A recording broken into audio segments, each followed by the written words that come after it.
Allow me to stay this debate and go back to order number 2 and deliver the following communication: an update on the replacement of the Deputy Minority Whip. Honorable members, you will recall that on Thursday, 4th May 2023, I issued a communication on the replacement of the Deputy Minority Whip. In that communication, I did guide the House that the communication received from the Minority Party with regard to the replacement of the Honorable Sabina Chege as the Deputy Minority Whip was incomplete when viewed against the requirements of Standing Order 20A. Consequently, I granted the Minority Party a period of 30 days within which to convey the appropriate communication on the replacement of its Deputy Minority Whip, if it so wished. I now wish to update the House on further developments that have taken place with regard to the matter since my communication of 4th May 2023. Firstly, honorable members, my office is in receipt of letters dated 4th May 2023 from the Jubilee Party terminating the membership of the Honorable Kanini Kega and the Honorable Sabina Chege MP. The letters are addressed to the Office of the Registrar of Political Parties and the Speaker of the National Assembly. In relation to the said termination, my office has further been copied in correspondence from the Office of the Registrar of Political Parties dated 8th May 2023, requesting for particulars from the Jubilee Party on the process leading to the termination of the membership of the Honorable Kanini Kega and the Honorable Sabina Chege. Secondly, my office was copied in correspondence dated 2nd June 2023 between the Jubilee Party and the Azimio La Umoja One Kenya coalition. In the correspondence, a Mr. Nelson Zuya, who signed off as the national chairperson of the Jubilee Party, requested the Speakers of Parliament to refrain from effecting changes to the leadership of Parliament and committee membership pending the determination of a dispute between the party and the Azimio coalition. Thirdly, and of most importance, on 31st May 2023, my office also received a letter from the leader of the Minority Party, the Honorable James Opio Wandai MGH MP, communicating the election of the Honorable Member for Embakasi West, the Honorable Makwiny MP, as the Deputy Minority Whip. In his letter, the leader of the Minority Party conveyed that the election was done at a meeting held by the Minority Party on Tuesday, 30th May 2023. Further, the leader of the Minority Party indicated that the letter was a follow-up to his earlier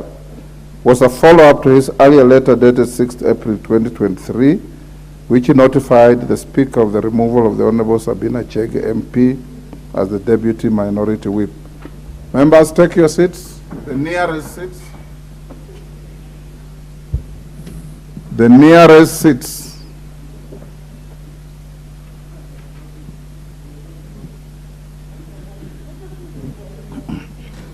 Thank you. Honorable members, in keeping with the requirements of Standing Order 20A, the letter from the leader of the Minority Party, accompanied by minutes of the meeting at which the removal and replacement of the whip was done, and a record of the membership of the Minority Party present at the meeting, suffices to effect the changes sought by the Minority Party. Fourthly, honorable members, my office has also been served with a court order issued on Tuesday, 30th May 2023, in Kiambu High Court petition number E025 of 2023. The parties to the matter in question are the Association of Friends of Youths and Women as the petitioner, and the Speaker of the National Assembly, the Clerk of the National Assembly, the National Assembly itself, and the Attorney General as respondents. In the petition, the petitioners argue that the Standing Order 20A 4 of the National Assembly Standing Orders does not clearly outline the process for the removal of a whip or a deputy whip, and is therefore contrary to Articles 10, 47, 732, and 236 of the Constitution. For the benefit of members, the orders issued by the court in the matter are as follows, and I quote, that the application is certified as urgent, that pending the hearing and determination of the application, conservatory order be and is hereby issued suspending the implementation of the decision to remove Honorable Sabina Chege from the office of the Deputy Minority Whip in the National Assembly as communicated by the first respondent on 4th May 2023. That the applicant petitioner to serve the respondents within 7 days from the date hereof. That the respondents to file and serve their respective responses within 7 days of being served by the applicant and petitioner. That the mention on 14th June 2023 for parties to confirm compliance and take further directions from court number 2. Honorable members, the Constitution has distributed sovereign power to the three arms of government in a very deliberate manner. Through a robust system of checks and balances, the Constitution has granted each arm sufficient powers to discharge its mandate and defend itself from unwarranted intrusion from either arm at the same time. For government to work in a harmonious fashion, each arm ought to refrain from inordinately wading into the internal affairs of its counterparts. With regard to the affairs of the legislature, the executive may make general legislative proposals, but Parliament is solely vested with the mandate of enacting laws. Similarly, though the court is granted powers to enforce and interpret the Constitution, it normally refrains from interfering with the internal processes of the legislature. Members, take your seats. The nearest seat. The nearest seats, please.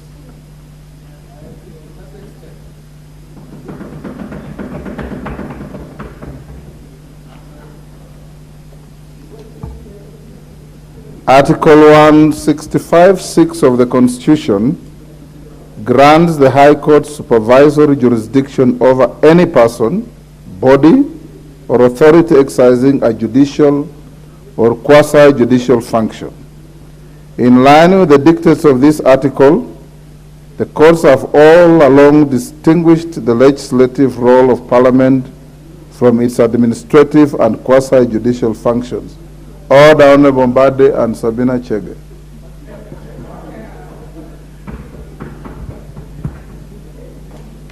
Consequently, the courts have only exercised their supervisory jurisdiction to review the quasi-judicial and administrative functions of the Parliament when either vetting or considering petitions for the removal of persons from office.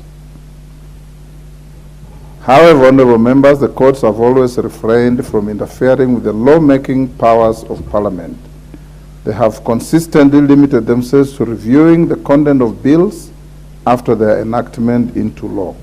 Indeed, any interference of the court in the consideration of a bill that is actively before the legislature would constitute a striking departure from established constitutional precedent and practice both in the Commonwealth and the congressional systems.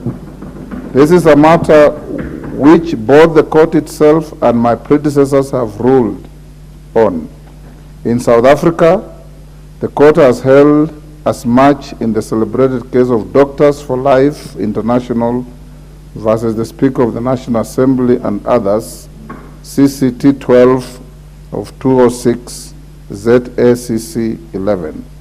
In declining to interfere in the consideration of a bill, the court held that South African constitutional scheme contemplates that challenges to the constitutional validity of a bill passed by Parliament must await the completion of the legislative process.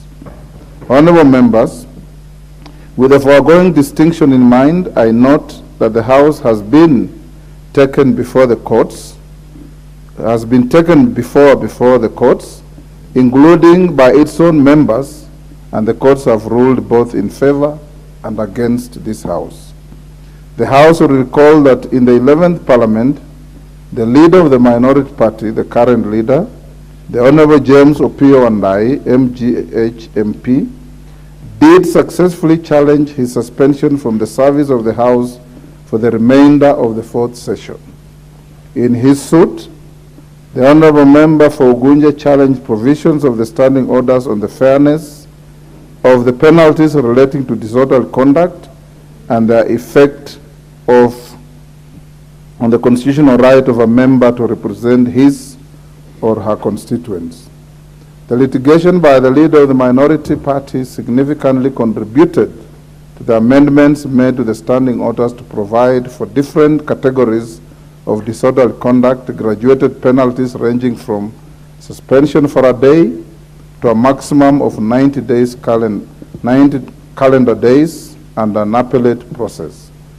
During the same 11th Parliament, members will also recall that the court injuncted the Departmental Committee on Finance and National Planning and Lands from considering petitions submitted to the House for the removal of the then Auditor General and the then Chairperson of the National Land Commission, respectively, pursuant to the provisions of Article 251 of the Constitution.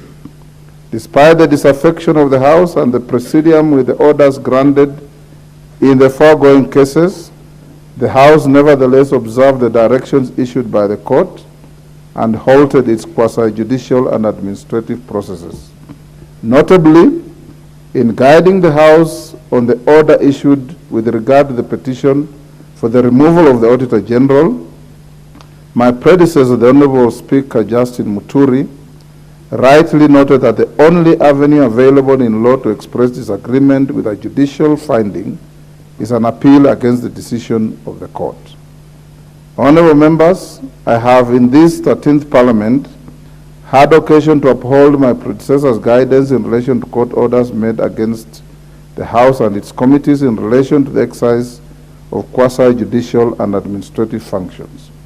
Members will recall that on 15th of November 2022, the Employment and Labor Relations Court granted conservatory orders staying the vetting of nominees for appointment as principal secretaries in Constitutional Petition E186 of 2022, Dr. Mogare Gikeni versus the President of the Republic of Kenya, and 55 others, and in Constitution Petition number E192 of 2022, the Law Society of Kenya versus the National Assembly, and 4 others. In deference to the directions of the court with respect to the applicable administrative process, I did notify the House of the suspension of the vetting process despite the discomfort that the decision caused to the business of this House. Immediately thereafter, I instructed our litigation counsel to challenge the orders in court. As your Speaker, I remain cognizant of the obligation imposed by Article 3 of the Constitution on me to respect, defend, and uphold the Constitution in guiding the proceedings of the House. On one hand, the minority party has met all the procedural requirements to effect a change of its leadership.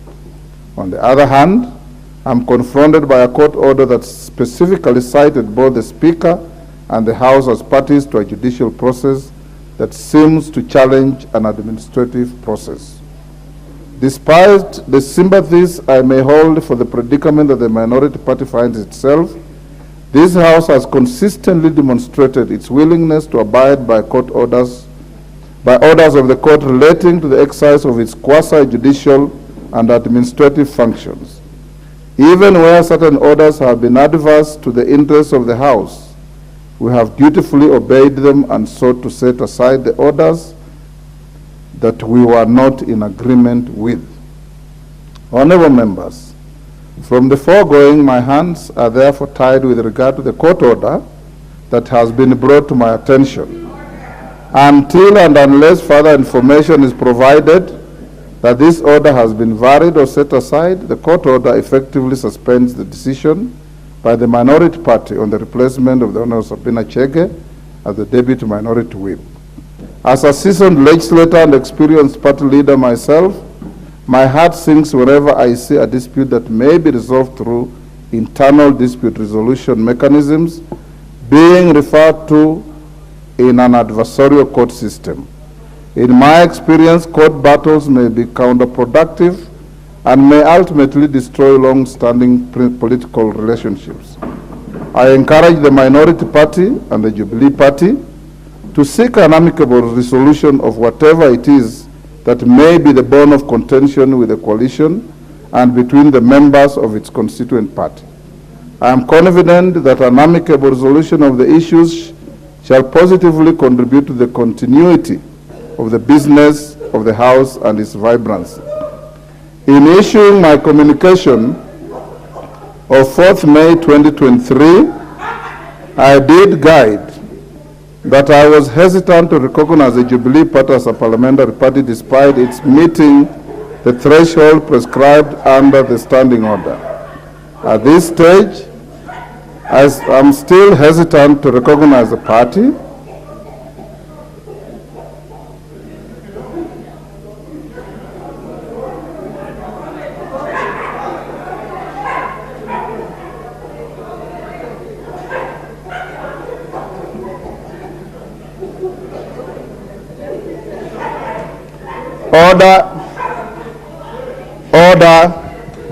Order.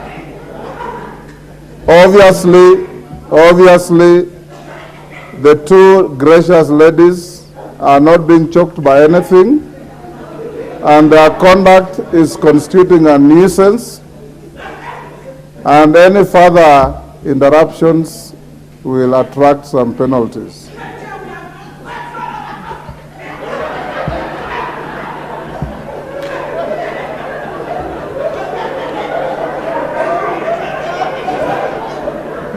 Honorable members,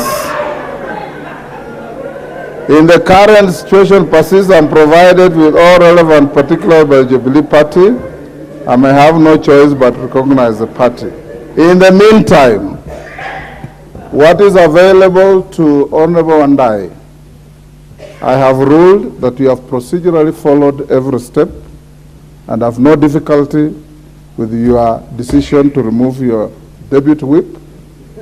But there is a court order to which, strangely, your party and your coalition is not a part of the proceedings. I would advise you that you seek to enjoin yourselves with the proceedings, if you wish, and pursue the matter in court. I have already instructed our litigation team to end appearance and robustly defend the Speaker, the Clerk, and the National Assembly in this matter. It is so ordered.